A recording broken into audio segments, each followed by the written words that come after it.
Assalamualaikum warahmatullahi wabarakatuh. Pemirsa, kembali lagi bersama saya Faisal Salatalohi dalam program We Listen with Tabayun. Kali ini kita kedatangan tamu kita, orang tua kita, Bapak Dr. Rahmat Hidayat. Assalamualaikum warahmatullahi wabarakatuh. Waalaikumsalam warahmatullahi wabarakatuh. Sehat Pak kabarnya hari ini? Alhamdulillah sehat. Aktivitas Ramadannya Pak? Ya Alhamdulillah. Alhamdulillah. Jadi sebagai Sekjen Dewan Masjid Indonesia. Iya. Baik Pak. Jadi ini kita akan sedikit banyak berbincang terkait dengan hubungan antara Ramadan dengan Al-Quran. Ya, jadi Al-Quran itu memang di satu sisi banyak menceritakan tentang sejarah. Iya. Oke. Tapi kalau kita lihat dalam konteks sejarah ketika Al-Quran itu disampaikan Jibril kepada Nabi Muhammad SAW, itu banyak atau tidak sedikit dari orang Quraisy itu yang meragukan bahwa Al-Quran itu merupakan kalam Allah. Iya. Oke. Dalam konteks ini, secara rasional, secara logika, apa sih pendekatan yang memang bisa kita gunakan untuk merasionalkan bahwa Al-Quran itu memang kalam Allah kepada orang-orang yang tidak meyakininya? Oke. Iya. Jadi kan begini ya. Al-Quran itu kan turun pada zaman Nabi. Ya. Dan kita tahu pada zaman Nabi itu sastra, perkembangan sastra ya, salah satunya sastra di Arab itu kan luar biasa. Ya. Sehingga di sekitar Ka'bah itu dikenal namanya pasar Ukas gitu ya kan, dimana secara setiap pekan itu ada semacam pameran ya sastra ya, sehingga orang Arab itu dikenal kuat hafalannya, dikenal kuat sastranya ya. Kalau di kita itu mungkin pantun lah ya, Arab itu sastra ya. Sehingga kemudian banyak sekali surat-surat di Al-Quran itu yang diturunkan dengan bahasa-bahasa yang sangat puitis dan sangat tinggi. Kita misalnya wadduha wallaili idza saja ma, itu kan pakai hahaha semua, itu kan luar biasa itu ya. Sehingga kemudian Al-Quran itu mukjizat, mengijaz, melemahkan yang lain ya. Sehingga kemudian tidak ada ya bentuk karya manusia itu yang bisa melebihi Al-Quran. Dan ingat, satu-satunya bacaan ya yang tidak pernah bosan dibaca itu hanya Al-Quran. Coba bayangkan antum misalnya, mungkin pernah mendengar lagu yang paling hit apa coba? Lagu apa yang paling hit? Yang paling hit lagu-lagu di era kita sekarang. Ya, taruhlah misalnya Krisya. Ya. Coba setiap hari kemudian lagu Krisya itu ini kan disuarakan, lama-lama bosan kan. Ya. Karena itu kan ada lagu-lagu, ada masa-masa hit kemudian hilang. Karena ada kejenuhan, kebosanan. Ya. Bayangkan misalnya, bandingkan dengan Al-Quran. Selama sholat ya kan kita baca Al-Fatihah. Pernah ada bosan nggak? Iya, nggak pernah. Nggak pernah ada bosan. Lantunan ayat suci Al-Quran ya, semakin lama semakin menyentuh kolbu. Apalagi kalau kita misalnya pergi ya umroh atau ke Saudi Arabia, sholat di Masjidil Haram, mendengarkan bacaan-bacaan imam yang luar biasa syahdu, semakin lama semakin menyentuh. Bandingkan dengan yang lain, semakin lama semakin membosankan. Itulah bedanya Al-Quran. Disitulah bahwa kita semakin yakin bahwa Al-Quran itu kalam Allah dan bukan buatan manusia. Baik, oke. Dalam konteks ini banyak juga orang yang memang meyakini itu, dan ketika dikaji oleh para ilmuwan, otentik atau rasionalitas dari Al-Quran itu membicarakan beberapa hal itu memang nggak bisa dibantah oleh akal sehat. Betul. Misalnya oleh para arkeolog itu memang susah dicari argumen-argumen untuk kemudian membantah Al-Quran itu secara ilmiah. Tapi di sini ada beberapa misionaris saking nggak bisa mengalahkannya rasionalitas dalam Al-Quran, mereka mencoba merusak Al-Quran itu sendiri Pak Kiai dengan memunculkan Al-Quran yang memang tidak benar. Nah di sini memang harus ada counter yang berarti bahwa kita harus punya cara untuk menjaga Al-Quran itu Pak Kiai. Kira-kira seperti apa Pak Kiai? Ya, begini ya. Satu-satunya bacaan kitab yang paling mudah dihafal di muka bumi ini adalah Al-Quran.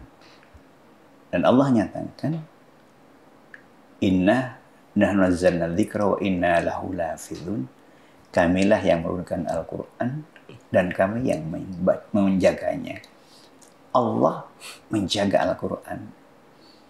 Bagaimana cara Allah menjaga Al-Quran?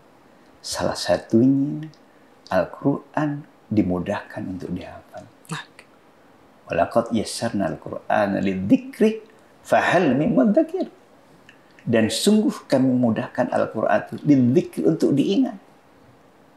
Fahal min mudzakir. Ini pertanyaan Allah yang luar biasa. Apakah kita termasuk bagian dari orang-orang yang mengingat-ingat Al-Quran itu, menjadikan Al-Quran sebagai zikir? Artinya sebagai zikir termasuk orang yang juga menjaga keautentikan keaslian Al-Quran. Ya kan? Gak ada kitab bacaan yang semudah dihafal dibandingkan Al-Quran. Mungkin sampean ini pernah punya diary, ya, buku harian yang ditulis sendiri. Pernahkah Anda hafal diary Anda? Kata per kata persis? Enggak kan? Saya termasuk sekjen gitu ya, yang seringkali kadang-kadang menulis konsep surat, dokumen. Tapi ketika saya harus menghafal, nggak hafal. Padahal itu barang saya bikin sendiri. Bandingkan dengan Al-Quran. Betapa banyak anak-anak usia dini sudah hafal Al-Quran. Itu kan cara Allah untuk menjaga keautentikan, termasuk harokat. Titik berhentinya di mana. Sehingga kemudian ketika ada tulisan-tulisan yang agak nyeleneh, maka dengan mudah kebaca dan ketahuan. Ini asli, merusak atau tidak gitu. Itulah hebatnya yang cara Allah untuk menjaga keaslian dan kemurnian Al-Quran. Baik pemirsa, kita jeda terlebih dahulu. Jangan kemana-mana, tetap di We Listen with Tabayun.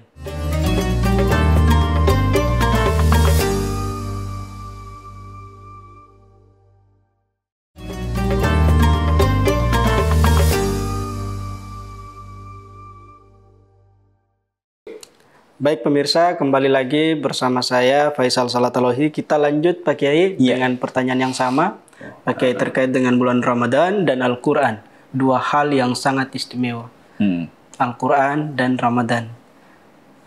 Seperti yang saya sebutkan tadi Pak Kiai, dua hal yang sangat istimewa. Di satu sisi manusia, tidak semua orang memiliki kondisi perasaan yang sama ketika duduk dan berhadapan dengan Al-Quran. Tapi di satu sisi bulan Ramadan itu mampu memberikan suasana batin tersendiri bagi kita untuk kemudian bisa lebih khusyuk ketika berhadapan dengan Al-Quran, Pak Kiai. Namun tidak semua orang memiliki perasaan yang sama, Pak Kiai. Kira-kira apa yang memang bisa menjadi clue bagi kita memanfaatkan bulan Ramadan untuk kemudian mendorong kedekatan perasaan kita, ketenangan batin kita ketika berhadapan dengan Al-Quran itu, Pak Kiai? Ya, karena itu kan penting ya, agar bisa kita semakin dekat dengan Al-Quran. Ya. Paling tidak pertama adalah harus tahu ya hikmah Al-Quran itu, ya kan. Kan Al-Quran karena menyatakan wa nunazzilu minal Qur'an ma huwa syifaa'un wa rahmah. Tidaklah aku turunkan Al-Quran itu kecuali Al-Quran itu menjadi syifa, obat, warahmah, dan kasih sayang dari Allah. Ya, tentu syifa di sini bukan obat flu pilek, tidak ya, tetapi syifa dari penyakit batin ini. Nah, dan penyakit batin itu ternyata kan lebih dahsyat dampaknya dibandingkan penyakit fisik ya. Kalau penyakit fisik ini dampaknya hanya kepada kita ya. Pilek, flu, sakit gigi kepada kita. Tapi penyakit batin ini dampaknya dahsyat. Bisa ke keluarga, bisa ke satu lingkungan, bahkan bisa ke satu negara. Tergantung jabatan posisi orang itu. Gitu. Al-Quran adalah menjadi obat ya bagi penyakit batin itu dan rahmah. ya turunnya rahmat Allah Subhanahu wa taala. Dan kita sadar bahwa Al-Qur'an itu adalah kalamullah. Maka dengan demikian Al-Qur'an adalah merupakan sarana media untuk kita berdialog dengan Allah Subhanahu wa taala, dan sekaligus cara kita untuk mengingat Allah.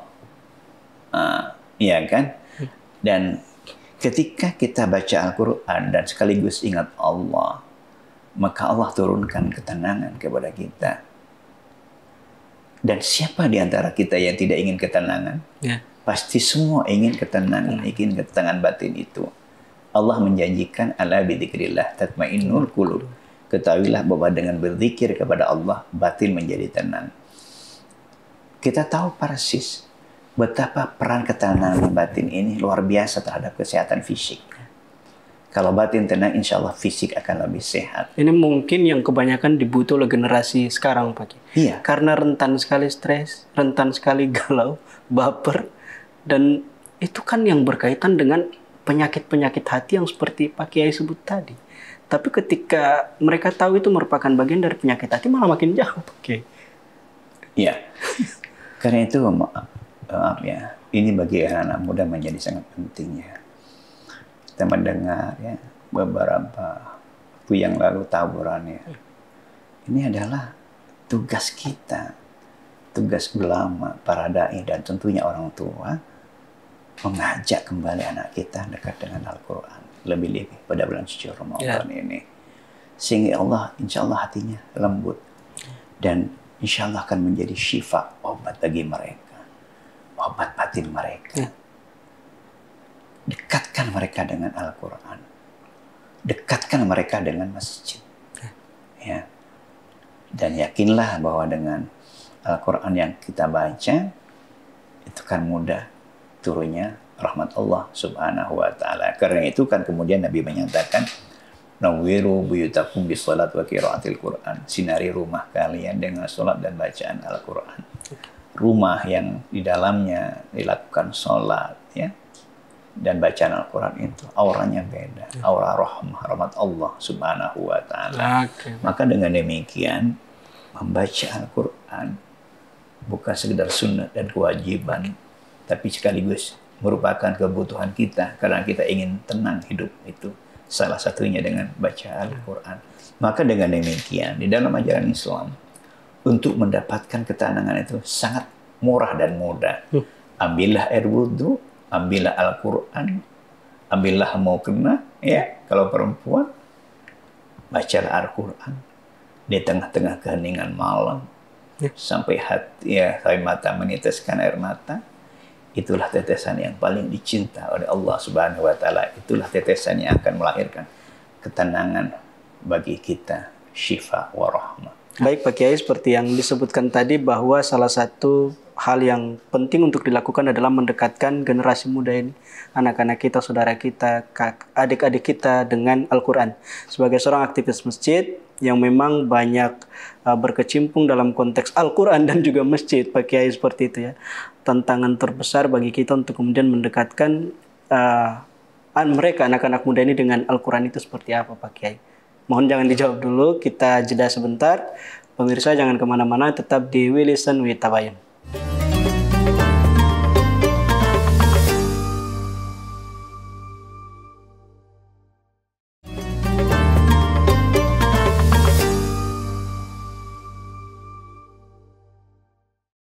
Kembali lagi bersama saya, kita masih di We Listen We Tabayun. Baik Pak Kiai, dengan pertanyaan yang sama, tadi bagian terberat yang menjadi tantangan bagi kita untuk kemudian mendekatkan generasi kita ini dengan Al-Quran, dengan masjid itu apa sih Pak Kiai? Ya, ya, bicara tentang generasi muda ini, bicara tentang spektrum yang luar biasa ya, dan sangat variatif ya, artinya variannya sangat-sangat banyak ya. Tentu kita perlu strategi ya, dan tidak bisa pendekatan yang sama diperlakukan untuk semua orang. Untuk semua, karena pasti punya kekhasan masing-masing. Karena itu kan perintah Al-Quran untuk bertakwa pun juga berbeda-beda. Ada saat-saat di mana Allah menyatakan ittaqullah haqqa tuqatih. Takutlah kalian kepada Allah dengan sebenar-benar takwa. Ada saat-saat di mana Al-Qur'an menyatakan fattaqullah mastata'tum. Takutlah kalian kepada Allah mastata'tum sesuai dengan kadar kemampuan kalian. Demikian pula juga di dalam hal mengajak anak-anak ya. Ya, karena itu kan ada yang namanya masa Makkiyah, ada masa Madaniyah. Ya, boleh jadi anak sekarang itu meskipun sekarang mungkin masih periodenya periode Makkiyah gitu ya kan. Ya, tidak pada masa Madaniyah. Kalau Madaniyah itu kan tasyri', ayat syariat, halal haram. Tapi mungkin ada anak-anak yang ya maaf sedikit perlu pendekatan masa-masa Makkiyah ya. Sehingga yang disentuh bagaimana ini penting senang dulu ya. Senang dulu ya, dia dekat dengan masjid, mau belajar. Karena itu barangkali mungkin poin pentingnya adalah pendekatan dakwah itu kan kemudian menjadi penting. Ud'u ila sabil rabbika bil hikmah. Ajalah mereka ke jalan Tuhan kalian kepada agama, termasuk masjid itu bil hikmah. Sehingga apa yang kemudian menjadi kecintaan mereka, ya yuk kita pelajari, dan kemudian masjid menyiapkan program-program yang friendly untuk mereka dengan tentu memasukkan unsur dakwah di dalamnya. Ini sehingga kemudian ayo bagian dari Fastabiqul Khairat bagaimana menjadikan masjid itu ramah anak, ramah remaja, ramah pemuda dengan program-program yang baik yang menyentuh kebutuhan mereka. Kalau mereka itu sudah masuk ke sana, maka insya Allah secara perlahan itu sudah masuk masa Madaniyah itu at-tasyri'. Mau dikasih tugas apa saja mereka itu, ya tugasnya itu apa? Senang dulu lah. Ya, yang penting senang dulu. Ini penting bagi kita ya. Oke. Membaca, mentadaburi ataupun mendekatkan diri kita dengan Al-Quran, ujung-ujungnya adalah konteksnya adalah pengaplikasian Al-Quran itu dalam kehidupan kita. Oke. Pola pengaplikasian Al-Quran dalam hidup kita yang diinginkan oleh Allah itu seperti apa, Pak Kiai? Ya. Kan begini,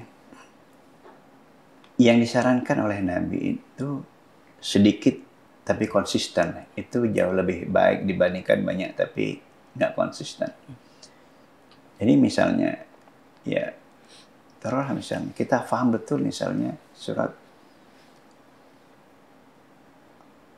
Al-Asr misalnya. Wal asri innal insana lafi khusrin illa alladziina aamanu wa 'amilus shalihaati wa tawassaw bil haqqi wa tawassaw bis sabr. Itu saja diamalkan. Itu dahsyat sekali. Wal asri demi masa.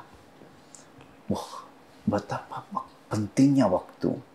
Sehingga kita punya komitmen terhadap waktu, menghargai waktu, disiplin waktu itu kan dahsyat. Itu sumber kemajuan yang luar biasa. Innalladzina amanu wa 'amilus shalihat, menjadi orang yang beriman, orientasi hidupnya dasarnya iman. Kita bekerja karena iman, beriman kepada Allah.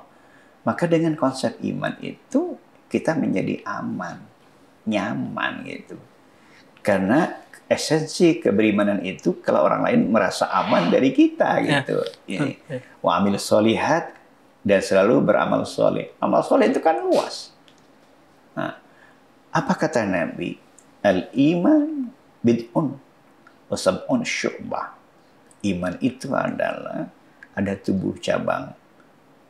Wa afdaluha qaulu la ilaha illallah, yang paling utama dari iman itu adalah lafaz dzikir la ilaha illallah, wa adnaha imatatul adani thoriq, dan yang paling rendah dari cabang iman itu adalah menghilangkan rintangan ya barang-barang yang berbahaya di jalan.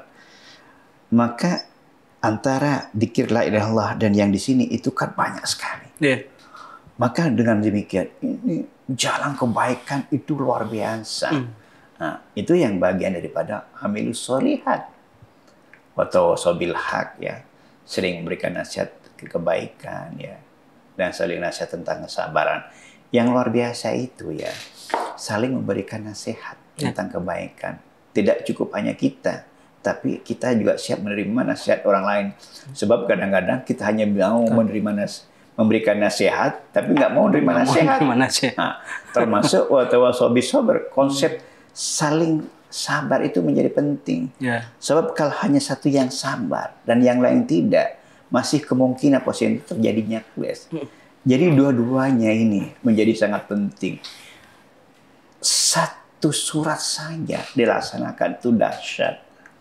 Apalagi banyak surat. Karena yakin dan pasti semua surat di Al-Quran itu hikmahnya luar biasa. Oke, saya pernah membaca beberapa ayat dalam Al-Quran dan itu berkesan sekali buat saya, Pak Yai. Salah satunya itu bunyinya, A'udzubillahi minasyaitonirrajim. Ya ayyuhalladzina amanu udkhulu fisilmi kaffah. Satu. Dalam surat Al-Baqarah juga ditemukan di situ, afatu'minuna bi ba'dil kitab wa ta'furuna bi ba'd. Jadi yang satunya Allah mengatakan masuklah kalian ke dalam Islam secara menyeluruh, dan yang satu mengatakan bahwa apakah kalian akan mengambil sebagian isi kitab dan membuang sebagian isi kitab, Pak Yai. Itu artinya Allah, ini mohon dikoreksi kalau salah, Pak Yai, kalau keliru. Itu artinya Allah seperti menyuruh kita untuk kemudian masuk dan berislam secara menyeluruh. Semua yang ada di dalam itu memang harus disertakan, diaplikasikan dalam kehidupan kita, Pak Yai. Itu konteksnya seperti apa, Pak Yai? Ya, oke. Udkhulu fisilmi kaffah. Ya. Ya kan sebenarnya semua alam ini kan tunduk dan patuh kepada Allah. Itu ya kan. Tunduk dan patuh kepada Allah. Artinya termasuk juga bagian daripada hukum-hukum alam itu ada silmi itu. Ya artinya ya air mengalir dari atas ke bawah itu bagian daripada silmi juga. Artinya mengikuti hukum alam sebab akibat itu bagian daripada asilmi. Ya, oleh karena itu makna asilmi itu sangat luas ya. Karena itu ya pemahaman kita tentang ketertundukan itu adalah luar biasa dahsyat, mencakup semua aspek kehidupan. Bagaimana kita meningkatkan kepasrahan kepada Allah Subhanahu wa Ta'ala. Termasuk tadi yang disampaikan tadi apa ayatnya itu? Al-Baqarah tadi itu afatu'minuna bi ba'd. Afatu'minuna billah wa takfuruna bi ba'd. Artinya dalam pandangan Islam ya, kita meyakini Al-Quran itu secara totalitas. Jangan hanya mengambil ayat-ayat yang sesuai dengan selera kita, dengan keinginan kita. Itu maksudnya, Pak. Iya. Jadi sebagian kitab yang memang tidak sesuai dengan kepentingan kita, kita buang. Apalagi kemudian hanya sekedar dijadikan alat menjustifikasi ya kepentingan kita itu yang kurang pas. Ini kadang-kadang yang memang tidak sesuai dengan penegakan nilai toleransi tadi, Pak Kiai. Iya. Karena rahasia umum juga banyak yang menjustifikasi sesuatu dengan Al-Quran untuk membenarkan kepentingan-kepentingan politiknya. Itu rahasia umum, Pak Kiai. Namun itu akan kita bahas pada lain kalau ada kesempatan, Pak Yai. Jadi titik tekannya, point of view dari pembahasan tentang Al-Quran yang ingin Pak Yai sampaikan kepada pemirsa sebagai closing statement kita pada pertemuan kali ini apa, Pak Kiai? Silahkan. Ya, oleh karena itu kan Ramadan ya sebagai syahrul Quran. Mari kita semakin dekat dengan Al-Quran. Dan untuk itu, mari kita baca Al-Quran, fahami maknanya, dan kemudian agar menjadi energi bagi kita, amalkan dalam kehidupan. Maka insya Allah, Al-Quran akan memberikan kebaikan untuk kita semua, baik di dunia maupun di akhirat kelak. Semoga apa yang saya sampaikan bermanfaat. Jika ada kekurangan, mohon dibuka pintu maaf. Dan Allahu iyyakum ajma'in. Assalamualaikum warahmatullahi wabarakatuh. Baik Pak Kiai, terima kasih sudah hadir di sini berbagi banyak hal kepada kita tentang Al-Quran, tentang Ramadan, dan mukjizat di antara keduanya. Pemirsa, semoga apa yang dibicarakan dalam diskusi kali ini menjadi pembelajaran bagi kita untuk kemudian meningkatkan keberimanan kita kepada Allah Subhanahu wa Ta'ala dengan cara meningkatkan diri kita dengan Al-Quran. Ayai, saya Faisal Salatullahi mengundurkan diri. Assalamualaikum warahmatullahi wabarakatuh. Waalaikumsalam warahmatullahi wabarakatuh.